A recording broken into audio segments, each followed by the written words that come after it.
Good afternoon. Good afternoon. My name is Saul Suarez. I'm an assistant chief with the Harris County Sheriff's Office. Joining me this afternoon are members of the leadership team and command staff members from the Harris County Sheriff's Office. At approximately 7:30 a.m. hours, our District 4 patrol deputies were dispatched to a scene in reference to a weapons disturbance. Prior to their arrival, they received information that an individual had discharged his weapon at multiple persons. Upon their arrival, they made contact with the male who refused to cooperate and in addition discharged his weapon at the deputies. The male then barricaded himself inside the third floor of the apartment. None of the deputies were hurt. They did set up a perimeter and they contacted our SWAT team who responded to the scene and began negotiations with the individual. During the negotiations, which lasted about 2.5 hours, our SWAT operators deployed drones, robots, chemical munitions, and communicated with the male several times in an attempt to de-escalate and give him several opportunities to surrender peacefully. At the same time, our patrol deputies were also obtaining an arrest warrant for this individual. However, the individual came out still holding a weapon. At this point, continuing to pose a threat not only to the SWAT operators but also to the community. So 4 SWAT operators discharged their weapon and struck the suspect. The suspect was deceased at the scene by EMS.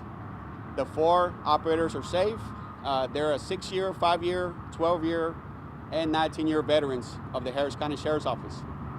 The deceased male was a 40-year-old Hispanic male. We did not have any history of any mental health or any criminal history at this point. However, still early stages of the investigation. At this point, we have our crime scene unit, our homicide unit, in addition at the scene processing it for evidence. In addition, we have our Internal Affairs Division and also the Harris County District Attorney's Office will be conducting an independent investigation as it is protocol for all officer-involved shootings. In addition to that, we will be releasing the video footage of this incident within 45 days. I do want to remind the community that there is no further threats to public safety. We will be processing the scene for an additional 2 to 3 more hours, so we do ask for your patience while we continue to do an investigation out here at the scene. Thank you. Any questions? You say you guys were called there for a weapon call? Yes, ma'am. The original call was weapons disturbance. Additional call slips advised that the individual had discharged his weapon at multiple persons at the apartment complex. Have y'all ever been called to this complex before about this individual? Yes, we did have one prior call overnight around 1 in the morning, reference to the same apartment. However, I don't have any other history of prior calls. However, still early stages, and we'll be able to get that for you. Can you tell us which building it happened in? Absolutely. Anybody confirm?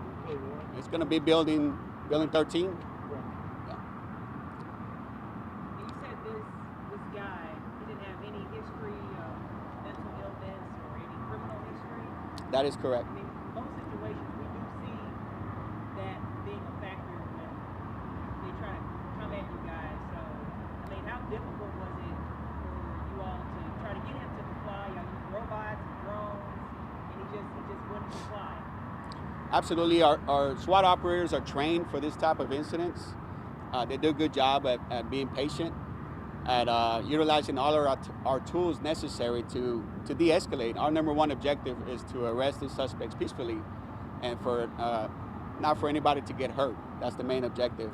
However, in this particular situation, the suspect did come out, fired at the deputies initially, and also allegedly the second time he came out, we believe he might have fired another round. So very dangerous situation.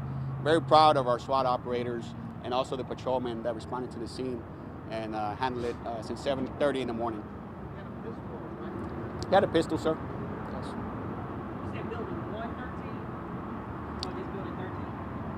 And you said he discharged his weapon at multiple people. Were these random people or did they have conflict with him? That is correct. We did confirm that nobody was hurt. Our homicide investigators are canvassing the scene to ensure that nobody else was hurt or is a victim. So they're still doing that investigation at this point. They're conducting interviews. We were able to confirm that he did allegedly shot at other persons. However, nobody was hurt. But he also shot at our deputies upon our arrival. So, yes. Any other questions? The original call that you mentioned at 1 a.m., was anybody hurt during that, or did they give any more information at that time for the original 1 a.m. call? At this point, it's early stages. I can't confirm or deny that. We do know there was a call there prior. It was for a disturbance. However, we weren't able to make any contact with anyone, but we're still investigating that at this point.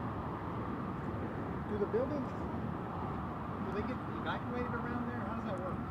Absolutely. So as soon as our SWAT team responded to the scene, they began evacuating everyone, taking everyone to a safe place.